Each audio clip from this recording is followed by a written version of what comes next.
स्वागत है एक और महत्वपूर्ण स्टोरी में। यह स्टोरी मैं डायरेक्ट शुरू कर देता हूँ।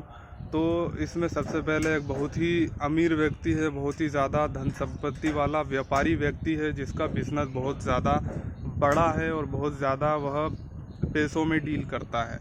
सो वह अपने काम में ही लगा हुआ रहता है, वह अपने बिजनेस को और ज़्यादा ग्रो करने में, पैसा कमाने में हुआ ही लगा हुआ रहता है। उसके पास बिल्कुल समय नहीं है, उसके पास मतलब कि वह बहुत ज़्यादा बिजी है।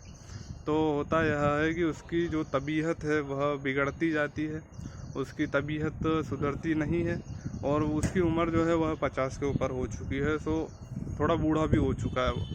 तो होता यह है कि वह डॉक्टरों को दिखाता है, वह उपचार करने वालों को दिखाता है, वह चिकित्सक लोगों को दिखाता है, हॉस्पिटल में भी वह जाता है, उसकी तबीयत नहीं सुधरती है। उसे लोग यही कहते हैं कि तू भाई खुद को समय दे, थोड़ा अकेले में समय बिता, बूढ़े लोगों की तरह तू गार्डन में बैठ या नेचर में थोड़ा समय बिताओ। सो लोग उसे यही सलाह देते हैं। सो आयुर्वेदिक का वह उपचार करवाता है। तो बहुत सारे जो आयुर्वेदिक वाले लोग हैं वह भी यही कहते हैं कि तुम उपचार करो, लेकिन खुद पर भी ध्यान दो, इतना ज़्यादा बिजी मत रहो। हद से ज़्यादा बिजी अगर रहोगे इस एज में, सो तुम्हारी एज बिगड़ेगी ही, तुम सही नहीं हो पाओगे।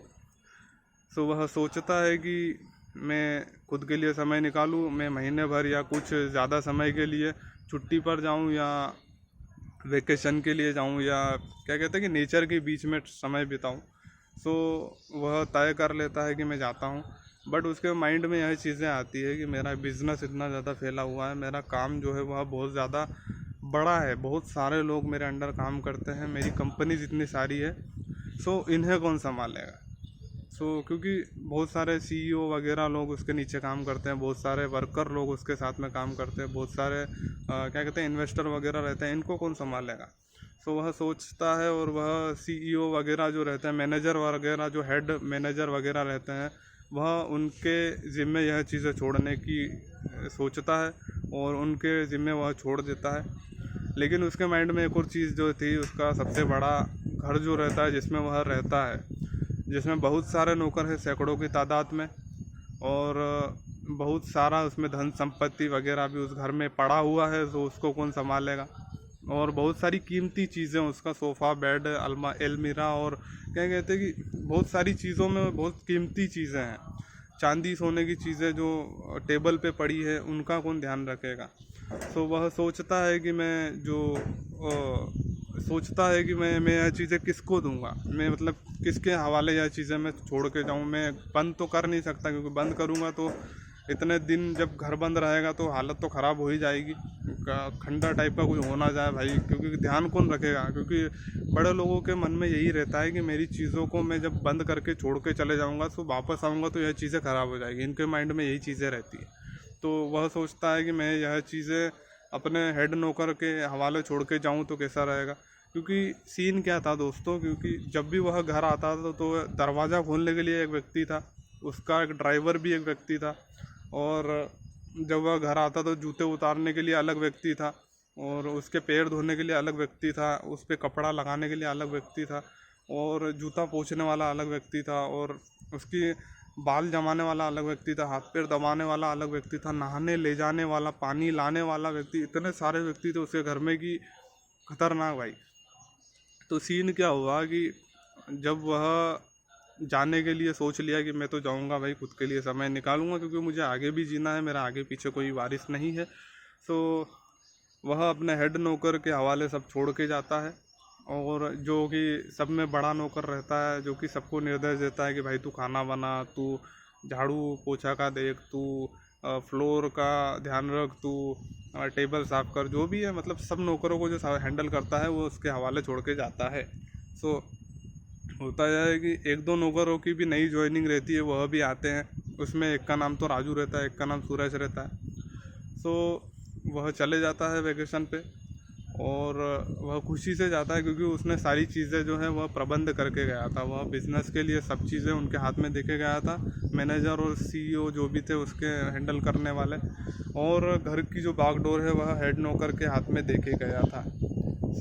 होता यह है कि वह तो वेकेशन पे चले जाता है, वेकेशन पे जाने के बाद उसे बहुत समय हो जाता है, वह मतलब मज़े से वह अपना टाइम निकालता है, टाइम गुजारता है, फ़ोन पर वह डिस्कस करते रहता है कि कैसा चल रहा है, बढ़िया चल रहा है। बिजनेस तो उसका सही चल रहा था और घर के लिए वह केयरलेस था, क्योंकि वह हेड नौकर के हाथ में सब कुछ देके गया था। सो धीरे धीरे समय बीतता जाता है, उसे 1 साल हो जाता है। 1 महीने के लिए जो जाता है वह, तो उसे 1 साल हो जाता है, 2 साल हो जाता है, 3 साल हो जाता है। सो होता यह है कि महीने महीने जब उसके निकलते जाते हैं, सो वह अपना बिजनेस जो है वह दूसरे देश में भी जमा लेता है। यूएस वगैरह में वह अपना बिजनेस जो है वह जमा लेता है, वह वहीं पर सेट हो जाता है। और मेनली चीज़ होती यह है कि जब वह जाता है तो वह अपनी जो बागडोर है, अपने घर की जो बागडोर है, वह उस नौकर के हाथ में देके गया था। जो हेड नौकर था वह उसके हाथ में वह बागडोर देकर गया था, और वह यह कहकर गया था कि मैं इस महीने के एंड तक आ जाऊंगा, मैं 1 महीना होने पर ही आ जाऊंगा। तो तैयार रहना, पूरी तैयारी रखना मेरे लिए, और मैं कभी भी आ सकता हूँ बीच में। मैं 10 दिन में भी आ सकता हूँ, या 5 दिन में भी आ सकता हूँ, या 1 दिन में भी आ सकता हूँ। तो पूरा ध्यान रखना, और मैं वापस ज़रूर आऊँगा, और बहुत ही जल्दी वापस आऊँगा। तो पूरी तैयारी रहनी चाहिए। दरवाज़ा खुलने वाला और जो भी है, जो अभी है, वो बाद में भी वैसा रहना चाहिए। तो हुआ यह कि 1 साल, 2 साल, 3 साल यह तो बीत गए। तो धीरे धीरे उन लोगों को लगा कि यह भाई बाहर बस गया है, यहाँ आने वाला नहीं है। हेड नौकर को यह लगा, तो उसने सभी को काम से निकाल दिया। वह सभी के पैसे खाने लगा, सभी की सैलरीज जो है वह अपने अंडर में रखने लगा। सभी को उसने काम से निकाल ही दिया था। तो उसमें एक सीन क्या था कि जो चीज़ें वह करता था, मतलब हेड नौकर जो सबको निर्देश देता था कि तू भाई दरवाज़ा खोलेगा, तू ड्राइवरी करेगा, तू झाड़ू पोछा करेगा, तू कपड़ा धोएगा, यह चीज़ें जो थी एक नए नौकर के माइंड में थी कि यह चीज़ें ऐसी करनी रहती है, यह चीज़ें ज़रूरी है। और जब वह नया नौकर आया था तो वही था कि वह नया था, उसके माइंड में ज़्यादा कुछ चीज़ें थी कि नहीं कैसे वैसे करना है, बट 1-2 महीने में वह देख के सीख लिया था। तो होता यह है कि उसका घर जो है वह 1.5-2 साल बाद पूरा खाली रहने लगा। उसके अंदर बस एक ही आदमी को छोड़ा था उसने, जो कि नया वाला नौकर था, राजू। तो राजू वहाँ पर रहता था, और राजू इतना अलर्ट होने लगा, वह सोचता था कि मालिक कभी ना कभी तो आएगा ही आएगा, और आ भी सकता है। सो होता यह है कि वह अलर्ट रहने लगा। वह कुछ भी आवाज़ आती तो वह दरवाज़ा खोल के देखता। कुछ भी उसे समझ में आता कि भैया कोई आने वाला है, या बाहर कुछ लाइट जल रही है रात में, सो वह बाहर निकल के देखता, और वह सोचता कि मालिक के आने की क्या क्या संभावनाएं हैं। वह आहट पर भी दरवाज़ा खोलने लगा। वह गुलदस्ता तक रखने लगा कि हर रोज़ कि भाई मालिक आएगा तो मैं गुलदस्ते से स्वागत करूँगा, बिकॉज़ वह नौकर लॉयल था। वह उस मालिक को पहचानता था कि भैया अच्छा मालिक है, और उसके प्रति उसकी संवेदनाएं थी, क्योंकि वो बीमार था और बूढ़ा भी था, उसके बाप की एज का था, और उस लड़के का जो बाप था वह स्वर्ग सिधार चुका था, और अटैचमेंट था उसका उस मालिक के प्रति। भले ही मालिक कितना भी वो हो कि उसे कुछ लेना देना नहीं है नौकर से, बट वो नौकर बहुत अच्छा था। सो वह नौकर सोच रहा था कि मालिक कभी ना कभी तो आया था। सो 3 साल बीत जाते हैं। एक दिन होता यह है कि रात की 2 बजे वह मालिक आ जाता है। गेट पर सिक्योरिटी वह दरवाज़ा खोल देता है। सिक्योरिटी गार्ड चौंक जाता है कि यह मालिक एकदम से क्यों आ गया। सो सिक्योरिटी तो गेट खोल देता है, मालिक अंदर आने लग जाता है। उसे गाड़ी की आवाज़ आती है नौकर को, वह दरवाज़ा खोलता है, और वह उसका आदर सत्कार करता है कि आइए साहब, आइए आइए, जो भी है। उसका पैर वैर धुलाता है, उसका पैर दबाता है, और उनके हाथ पैर धुलाता है। उनके हाथ पैर पोंछने के लिए तौलिया देता है, तौलिया से वो साफ़ करता है, और उनको बिठाता है, चाय पानी ला के देता है। सो बेसिकली रहता गया, मालिक को यह चीज़ें अजीब लग रही थी। वह उसको अजीब इसीलिए लग रही थी, वह आसपास देखता है तो उसके आसपास कोई भी व्यक्ति नहीं था। इतनी रात को 1-2 घंटे उसे आए हुए थे, और वह अकेला ही जो राजू था वह सब चीज़ें कर रहा था। सो उसे यह चीज़ें शुरू में तो अजीब लगी, बट कुछ समय बीतने के बाद, 1 हफ्ता हो गया, वह अकेला ही कर रहा था। वह झाड़ू पोछा जो भी था, बर्तन वगैरह जो था, उसकी ड्राइवरी भी था, वो राजू अकेला ही कर रहा था। तो 1 महीना हो गया, 1 महीना हो गया, फिर भी वही चल रहा था, और 6 महीना हो गया, 1 साल हो गया, सो मालिक कभी कभी आता था बीच में, 1 महीने के बीच में, 2 महीने 3 महीने के बीच में आता था उसका, क्योंकि एम्पायर था तो भैया वो कभी कभी ऑफिस में ही रहता था, ऑफिस में ही वह उसके रूम में सो जाता। ऑफिस में भी इनके रूम रहते हैं, जो बड़े लोग रहते हैं ना, जिनके पास करोड़ों रुपए रहते हैं, उनका ऑफिस में भी एक घर टाइप का रहता है, जबकि वह सोना चाहते सो सकते हैं। इस टाइप की चीज़ें उनके ऑफिस में भी रहती है। सो वह सोचता है कि यह जो नया नौकर, जब मैं निकल रहा था, जब मैं वेकेशन पे जा रहा था, जब यह आया था, लेकिन अभी यह इतना काम क्यों कर रहा है? क्योंकि स्टार्ट में तो यह नया था, यह दुबला पतला था, यह मतलब क्या कहते हैं कि जो लड़के नहीं रहते जो आवारागर्दी करते हैं, उस टाइप का यह लड़का था। यह इतना अच्छा कैसे हो सकता है भाई? सो सो होता क्या है कि उस अमीर व्यक्ति को राजू पर शक होने लगता है, और 1.5 साल हो जाता है उसे ऐसा करते हुए। वह अकेला ही घर संभालता है, अकेला ही वह सारी चीज़ें संभालता है, वह अकेला ही उसे उसका ध्यान रखता है, उसकी माँ की तरह। सो एक दिन होता यह है कि वह राजू को कहता है कि तुम मेरा इतना ध्यान क्यों रखते हो, क्या क्या ज़रूरत है ये सब करने की, और लोगों को मैं लगवा लेता हूँ, तुम जो है हेड हेड की पोस्ट ले लो, सारे नौकर तुम्हारे अंडर रहेंगे, तुम उनको संभालो, और यह सब कैसे हुआ है यह मुझे बताओ। सो उसने यही कहा राजू ने कि यह सब वक्त का खेल है साहब, जो आप नहीं आए तो सब लोगों के मन में यही चीज़ें थी कि आप वापस नहीं आने वाले हैं, आप बाहर ही रहेंगे। सो उन्होंने मेरे हालात पे यह सारी चीज़ें छोड़ दी। उन्होंने मुझे कहा कि इस घर का ध्यान रख, तुझे 10,000 हम महीने का देंगे। सो स्टार्ट में जब मैं आया था तो मैंने यही चीज़ें मेरे माइंड में थी कि मुझे तो बस एक ही चीज़ करनी है, जो कि कांच साफ़ करने हैं, वही चीज़ें करनी है। तो होता यह है कि जब राजू जब नया नया लगा था तो वो ब्रह्मचर्य नहीं कर रहा था। जब उसे कुछ समय हुआ, जब उसका मालिक चले गया, उसके बाद में उसे ब्रह्मचर्य के बारे में पता चला, वह ब्रह्मचर्य फॉलो किया। ब्रह्मचर्य करने के बाद उसे काम करने की जद्दोजहद हुई, उसने काम किया, उसने उस मालिक के लिए बहुत सारी चीज़ें सोची, और उसने नौकरों से पता की कि मालिक को यह चीज़ें लगती है, यह चीज़ें करना ज़रूरी है। एक आदमी जाता है उनके पैर धुलाता है, एक आदमी जाता है गेट खोलता है। तो ऐसी चीज़ें उसने सुनी और समझी। तो वह सोचा कि भैया मालिक वापस आएगा तो कुछ तो ज़रूरी रहेगा, क्योंकि जो भी ब्रह्मचर्य करता है उसके मन में ऐसी चीज़ें रहती है कि मुझे काम अधूरा नहीं छोड़ना है, मुझे जो मेरी प्रायोरिटी है, जो मेरा काम है, वह बहुत अच्छे तरीके से प्रोफेशन से करना है। तो होता यह है कि सब लोग छोड़ के चले जाते हैं, सो अब करेगा कौन? अब मालिक की देख रेख कौन करेगा? सो वह खुद के ज़िम्मे लेता है, और होता यह है कि मालिक को तो उस पर शक हो ही चुका था। सो एक दिन होता यह है कि सुबह की 3:30 या 5 बज रही होगी, हाँ 3:30 बजे की बाद की बात है, रात के। सो मालिक उठ जाता है, मालिक की नींद खुल जाती है। सो वह नौकर के रूम की तरफ जाता है और देखता है कि नौकर कुछ कर रहा था, वह मेडिटेशन कर रहा था। सो मेडिटेशन कर रहा था तो मालिक ने उससे पूछा, उसने उसको डिस्टर्ब किया कि भाई तू ये क्या कर रहा है, ये क्या साधना है जिसकी वजह से तू मेरा इतना ध्यान रख पाता है, ऐसा है वैसा। तो राजू उसे बताता है कि साहब मैं मेडिटेशन करता हूँ या ब्रह्मचर्य करता हूँ, इसके कारण ही मैं आपका इतना ध्यान रख पाता हूँ, बिकॉज़ मेरे माइंड में कोई बुरी चीज़ों की जगह ही नहीं है।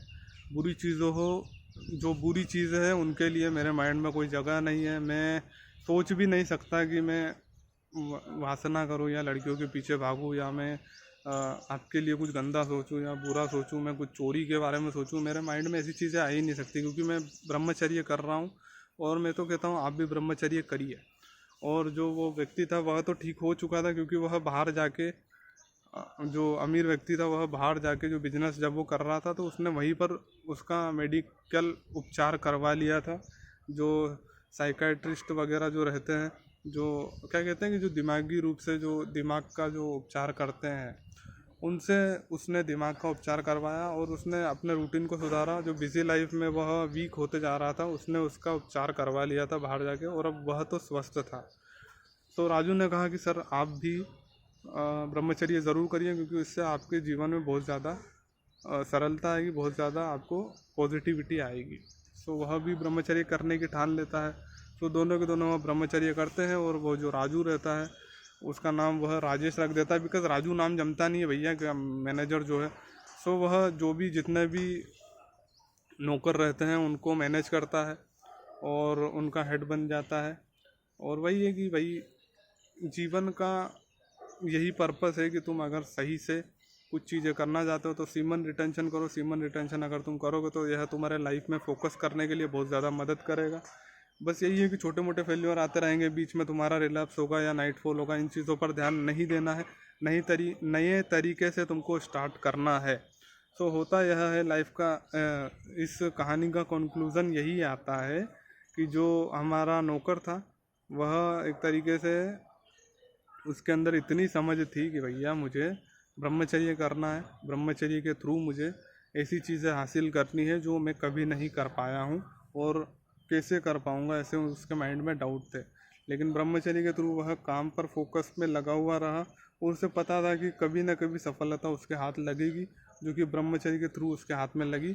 और उस व्यक्ति ने 3 साल के बाद में उसे जो मेन हेड जो रहता है, मतलब 3 साल के बाद में तो वहाँ आया था, उसके 1.5-2 साल बाद में उसे जो हेड बना दिया। उसे उसने बहुत अच्छी तगड़ी पगार दी, क्या कहते हैं कि अच्छी पगार दी, लाखों की दी होगी और क्या, इतने लोगों को, इतने नौकरों को वह संभाल रहा है। तो सो वही है कि उसके बाद में जो हेड नौकर वह बन चुका था, सो राजू अब राजेश बन चुका था। तो उसने मालिक को कहा कि आप एक बालक जो है उसे गोद ले लीजिए अगर आपको शादी नहीं करनी है तो वही है कि उसने फिर गोद लिया, उसने अपना वंश भी बढ़ाया जो उसका मालिक था उसने।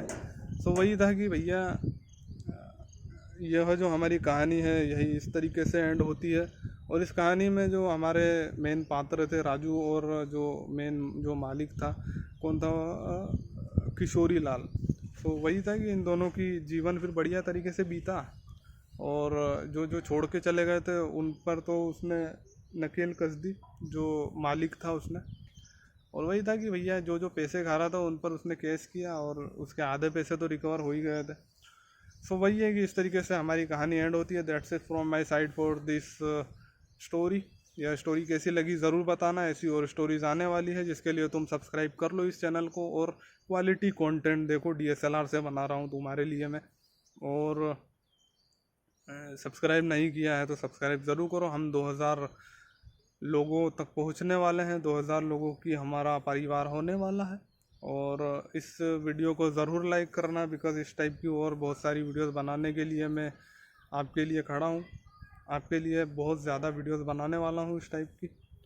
और ज्वाइन नहीं किया है तो ज्वाइन ज़रूर करो। और बहुत सारी जो क्या कहते हैं कि अट्रैक्शन पे वीडियोस होती है और लाइव स्ट्रीम मैं करता हूँ हर सैटरडे और संडे सुबह 8 बजे। लाइव स्ट्रीम पर ज़रूर आना। और नीचे टेलीग्राम ग्रुप का लिंक दिया हुआ है, टेलीग्राम ग्रुप ज़रूर ज्वाइन करो। जो भी तुम्हारे मन में जो भी कुछ आ रहा है, एक्सपीरियंस शेयर करना हो वो करो, अर्जेस आ रही है उसके बारे में अगर शेयर करना है वो करो। अगर तुम्हें बहुत ज़्यादा दिक्कतें आ रही है, बहुत ज़्यादा प्रॉब्लम्स आ रही है, वह भी उस ग्रुप में तुम शेयर ज़रूर करो। सो मिलते हैं अगली बढ़िया स्टोरी में मिलते हैं। सो बाय दोस्तों।